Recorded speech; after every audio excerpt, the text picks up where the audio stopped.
Terima kasih pemirsa TV Parlemen.com, Anda masih bersama kami dalam dialog khusus dengan tema RUU Jaminan Produk Halal dengan narasumber kita Bapak Aceh Hasan Sazili. Beliau adalah anggota Komisi 8 DPR dari fraksi Partai Golkar. Baik Pak Aceh, kita lanjutkan kembali.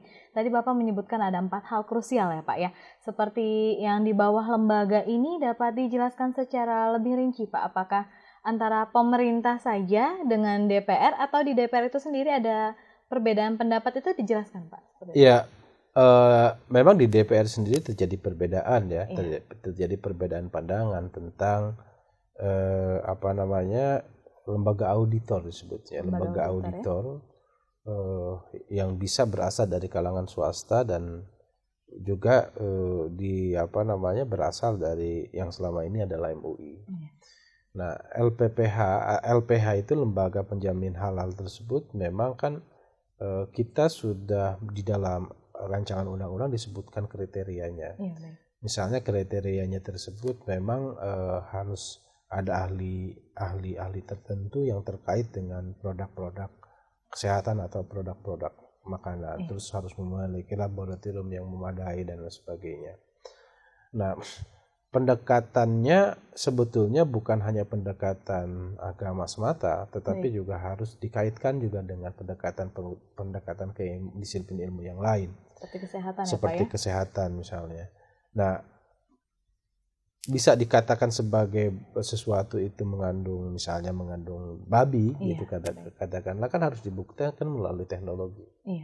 Teknologi, dan ada teknologi makanan, teknologi kesehatan yang bisa menentukan itu. Nah, lembaga-lembaga tersebut seharusnya memang memiliki kapasitas untuk bisa dikatakan bahwa dia berhak untuk mengeluarkan itu. Pertama itu. Terus yang kedua, kalaupun misalnya ini kan tidak hanya selesai di situ, harus dikonsultasikan atau disampaikan kepada institusi keagamaan yang punya otoritas untuk menyatakan bahwa ini mengandung kehalalan atau keharamannya. Nah, disitulah kemudian terjadi terjadi perdebatan. Apakah lembaga-lembaga keagamaan di luar MUI itu punya hak untuk mengeluarkan sertifikasi itu atau tidak?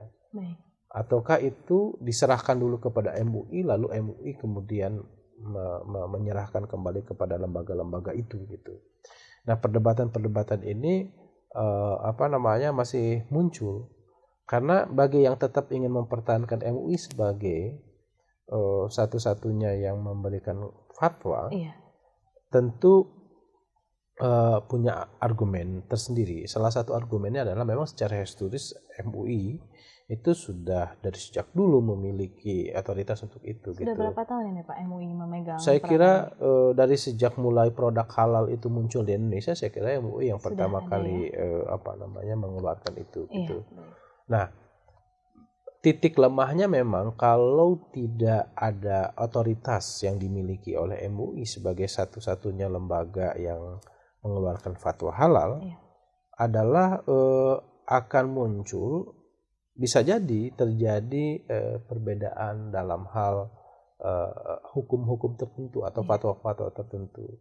Bisa jadi misalnya gitu, salah satu lembaga mengatakan bahwa ini halal, sementara lembaga yang lain mengatakan bahwa ini tidak halal, kan gitu. Seperti misalnya perang fatwa mungkin perang fatwa itu memang sesuatu yang tidak bisa dihindarkan gitu loh.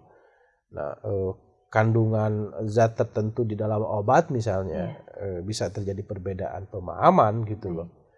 Nah, jadi bukan hanya makanan aja, tapi juga obat-obatan juga kan juga menjadi domain dari jaminan produk halal tersebut. Nah, oleh karena itu memang saya kira soal kehalalan dari sebuah produk, disinilah peran dari lembaga atau badan yang menangani itu. Nah, kalau saya dan fraksi Golkar waktu kemarin kita membahas rapat internal di Panja, kita menyepakati bahwa MUI tetap menjadi lembaga yang mengeluarkan sertifikasi halal tersebut. Kenapa? Karena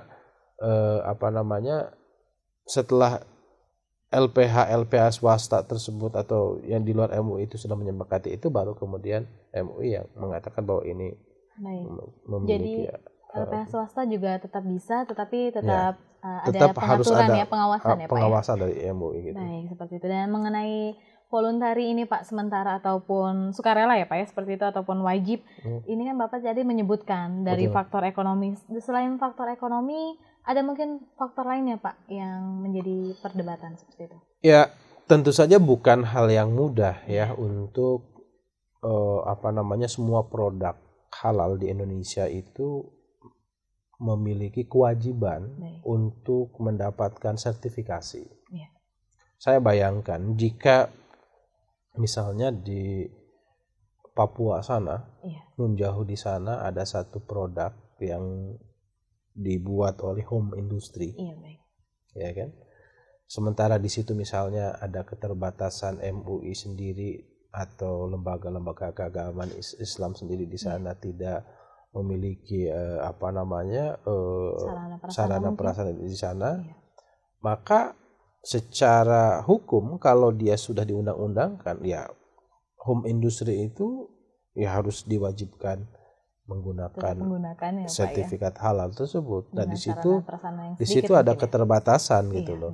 Nah, oleh karena itu memang kalau saya menyampaikan di dalam rapat panja bahwa semangatnya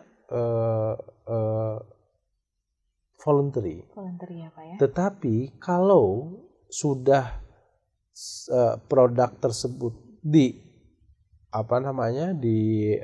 sertifikasi, maka dia wajib untuk mencantumkan MUI tersebut, ada halal tersebut gitu. Baik, jangan sampai misalnya sesuatu yang memang sudah disertifikasi halal kemudian dia tidak sebutkan kehalalannya gitu loh.